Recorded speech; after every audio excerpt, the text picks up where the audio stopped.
नमस्ते भैया बहनी चाची माई लोगन। आज मैं विवाह सुहाग गीत लेके आई हूँ। आप लोगन का अच्छा लगे तो लाइक करना। अरे अमवई अमवा सब केहू करई रे लालनवा। अरे अमवई अमवा सब केहू करई रे लालनवा।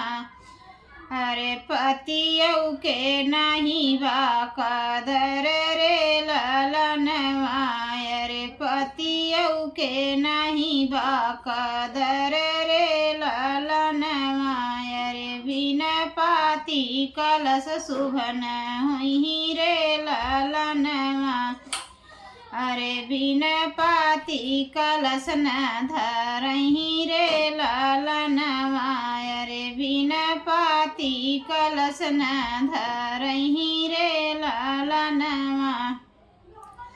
अरे दूधवई दूधवा सब केहू करई रे लालनवा।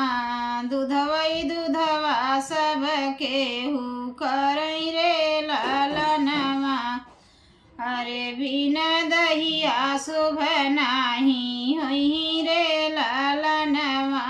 अरे बिन दहिया शुभ नाही होई रे लालनवा। बिन दहिया शुभ नाही होई रे लालनवा। अरे बेटई बेटा सब केहू करई रे लालनवा। अरे बेटई बेटा सब केहू करई रे लालनवा।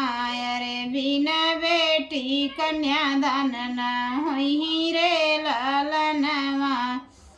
अरे बिन बेटी कन्यादान न होई